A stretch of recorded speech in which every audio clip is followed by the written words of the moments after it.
Merhaba, iyi günler. Bir Almanca kavramı bugünkü yayının başlığına çıkarttım. Schadenfreude. İlk duyduğumda çok etkilendiğim bir kavramdı ve bunu 29 Ocak 2012'de o zaman Vatan Gazetesi'nde köşe yazısında yazmıştım. Bu başkalarının acısına sevinmek anlamına geliyor. Başkalarının acılarından mutluluk devşirmek anlamına geliyor. Ben o tarihte yazdığımda, 29 Ocak 2012'de yazdığımda olay Türkiye'de Ergenekon kasırgası esiyordu, fırtınası esiyordu, dalga dalga ve o Oda TV davasında Ahmet Şık ve Nedim Şener'in içeriye atıldıkları dönemdi. Bizlerin de kendilerine sahip çıktığımız dönemlerdi. Ve birçok kişi o tarihte zil takıp oynuyorlardı, zil çalıp oynuyorlardı. Çok net bir şekilde mutlu oluyorlardı. O dönemde içeri atılanlara, işlerinden olanlara, özgürlüklerinden olanlara ve genellikle bir şey ateş olmayan yerden duman çıkmaz gibi yaklaşımlarla, işte yargıya bırakmak gerekir gibi yaklaşımlarla, halbuki ortada çok ciddi kumpasların döndüğü, Fethullahçıların AKP iktidarıyla beraber yaptıkları bir takım tezgahlar olduğu belliydi. Ve orada, o tarihte başkalarının acısıyla sevinmek kavramını ilk defa orada kullanmıştım. İlginç bir şekilde yazının başlığı, okuyanlar hatırlar diye tahmin ediyorum, Said Nursi'nin "Zalimler için yaşasın cehennem" lafıydı, sözüydü. Bence çok önemli bir sözdür. Çok vesileyle kullandığım bir sözdür. Başkalarının da kullandığını görüyorum. Gerçekten eskimeyecek bir söz. Ve o tarihten sonra aynı kavramı bu sefer Habertürk'te yazarken 15 Aralık 2014'te kullanmışım ve o tarihte de ilginç bir şekilde Ahmet ve Nedim'e sevinenlerin başlarına işler gelmeye başlamıştı. Fethullahçılara yönelik operasyonlar ve gazetelerine, televizyonlarına yönelik operasyonlar vardı. Ve o tarihlerde operasyonlar yapıldığı zaman Fethullahçı birileri benim gibi zamanında onların zulümlerine ses çıkartmış insanların sevineceklerini sandılar. Sevinenler oldu muhakkak ama yine de orada serin kanlı bir şekilde olayları değerlendirmeyi tercih ettik çoğumuz. Ve o tarihten bugüne baktığım zaman Türkiye'de zulümün bir şekilde, baskının, zulümün, eziyetin devlet eliyle yapılan, devletin imkanlarıyla, devletin kurumlarıyla yapılanın her zaman sürdüğünü görüyoruz. Büyük ilginç bir şekilde son 10 yıla baktığımız zaman devlet hep aynı devlet, hükümet hep aynı hükümet, Recep Tayyip Erdoğan hep başta ama mağdur olanlar sırayla değişiyorlar ve yer değiştiriyorlar. Dünün mağdurlarının bir kısmı bugün iktidarın yanında yer alabiliyor. Dün iktidarın yanında yer alanların bir kısmı bugün mağdur duruma düşebiliyor. Dün yıl dönümü olan 28 Şubat'a baktığımız zaman da 21 yıl geçti üzerinden. 28 Şubat'ın mağdurlarının hala bir mağduriyet üzerinden söylemlerini sürdürmek istediğini görüyoruz. Ancak bugün onların büyük bir kısmının 28 Şubat'ı aratacak denli baskıları da pekala hayata geçirdiklerini görüyoruz. 28 Şubatçılar o tarihte laikliği koruma adı altında bunu meşrulaştırmaya çalışıyorlardı. Bugün de başka gerekçelerle büyük ölçüde güvenlik konsepti etrafından, devletin bekası üzerinden kurgulanan bir şey var. Ve bu böyle sürüp gidiyor. Ülkede, Türkiye'de insanlar, mağdur olan insanlar kendilerinin tek iktidara gelip kendilerine mağdur edenlere mağdur edecekleri günlerin hayalini kurarak yaşıyorlar. Böyle bir acı bir durumla karşı karşıyayız. Bu en son olarak gazetecilere verilen müebbet, ağırlaştırılmış müebbet cezasında kendini gösterdi. Altan kardeşler ve Nazlı Ilıcak örneğinde birçok kişi çok rahat bir şekilde bu tür olaylarda hep karşımıza çıktığı gibi "o olsun" demeyi ihmal etmediler. sıraladıkları hususların içerisinde gerçekten bu atfedilen kişilere yönelik bir takım eleştiriler var, suçlamalar var. Bu eleştiriler, itirazların bir kısmı doğru olabilir. Özellikle Ahmet Altan'ın Taraf Gazetesi'ni yönettiği dönemden kalma ya da Nazlı Ilıcak'ın değişik dönemlerde, değişik konularda aldığı tavır, Fethullahçılarla, savcılarla vesaire açıkça birlikte onlarla beraber onların her söylediğini doğru kabul edip onlara yönelik her itirazı baştan yalan olarak görmesi vesairesi. Ama bunların hepsi başka bir şey. Bunların hepsi bir yanlış, yani bir kabahat belki, yanlış belki. İtiraz edebilirsiniz, eleştirebilirsiniz. Kendileriyle konuşmazsınız, kendilerini okumazsınız ama onları ömür boyu hapse mahkum etmek, bu hiçbir şekilde kabul edilebilir bir olay değil.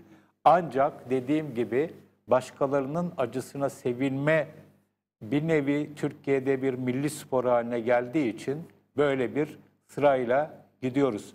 Bu nasıl aşılır?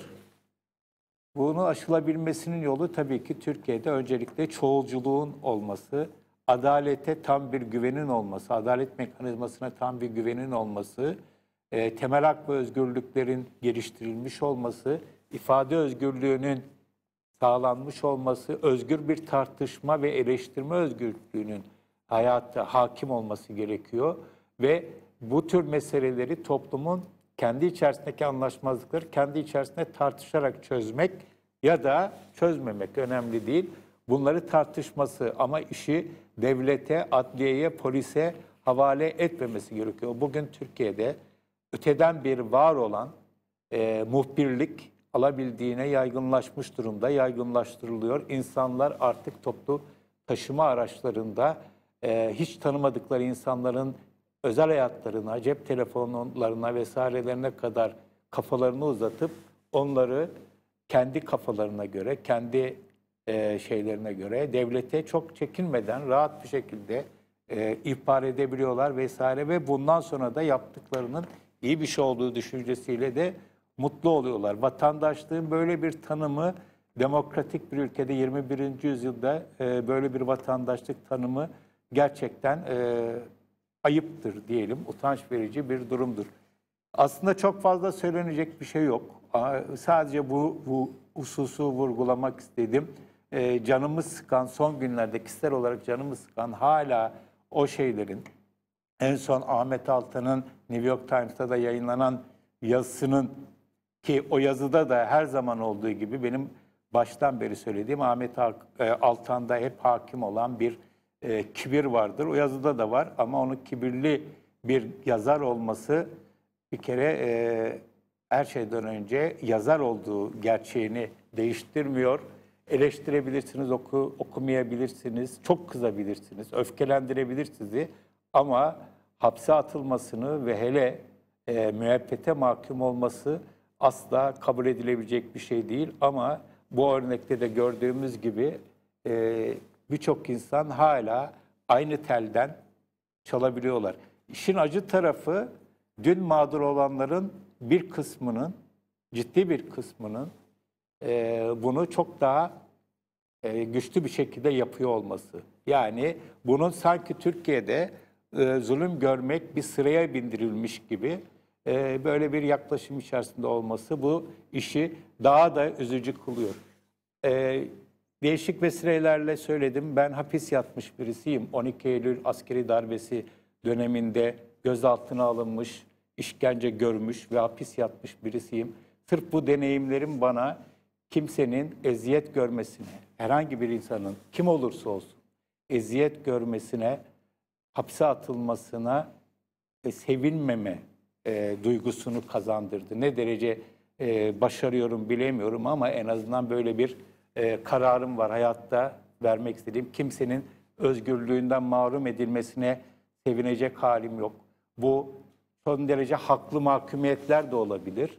Ama sonuçta yine de burada şahsen kim olursa olsun mahkum olması vesairesi sevinilecek bir olay değildir. Böyle bir şeyin, bu tür yaklaşımların, yani bu Almanca deyimiyle Schadenfreude'nin dünün mağdurları tarafından çoklukla kullanılıyor olması, bu tür intikam duyguları, bu tür hesaplaşma duygularının hiç insani olduğunu sanmıyorum. Doğru olduğunu hiç düşünmüyorum ve Türkiye'ye hiçbir katkısı olduğunu düşünmüyorum. Burada Cioran'ın, Roman asıllı Fransız düşünür Cioran'ın bir lafı vardı. Çok sert bir laf ama şimdi bizim Haldun Bayrak'ın çevirdiği, tam olarak hatırlamayabilirim ama şöyleydi mealen, bugünün zalimleri dünün kafası kesilmemiş mazlumlarından çıkar mealinde bir sözdü. Onu daha sonra bakıp kontrol edebilirsiniz. Böyle de bir evrensel bir realite de var maalesef. Çok sert bir şey, çok kötümser bir yaklaşım olduğunu farkındayım ama Cioran herhalde bunu büyük ölçüde geleceğin Türkiye'sinin onun yazdığı, bu lafı ettiği tarihi hesaplarsak Türkiye'ye, geleceğin Türkiye'sine atfen söylediğini bile düşünebiliriz. Buradan bir an önce çıkmamız gerektiğini düşünüyorum ve bunu temenni ediyorum. Başkalarının acısından, başkalarının baskısından, gördüğü baskıdan mutlu olmak hiç yakışık alan bir şey değil. Şu anda sıra bize gelsin ve biz de bütün hesaplarımızı görelim diye bekleyen Türkiye'nin içinde ve dışında çok insanın olduğunu da farkındayım. Onlara da bunun çok da iyi bir yol olmadığını söylemek lazım. Ve son olarak şunu okumak istiyorum. 29 Ocak 2012'de yazdığım yazıda bir cümle kurmuştum. O cümleyle noktalamak istiyorum. O cümle şu: İnsanlık tarihi aynı zamanda zulümler ve onlara karşı direnişlerin tarihidir. Ve tarih zalimleri, onların cellatlarını, işkencecilerini, tetikçilerini değil, zulme uğrayanları, ona karşı direnenleri, bu uğurda fedakarlıkta bulunanları yazmıştır. Eğer tarihe geçmek istiyorsa insan zulümden uzak durması ve zulme karşı durması gerekiyor. Kimden ne gerekçeyle gelirse gelsin, bu benim kişisel görüşüm böyle. Evet, zalimler için yaşasın cehennem lafını Said Nursi'den söyleyerek noktayı koyuyorum. Evet, söyleyeceklerim bu kadar. İyi günler.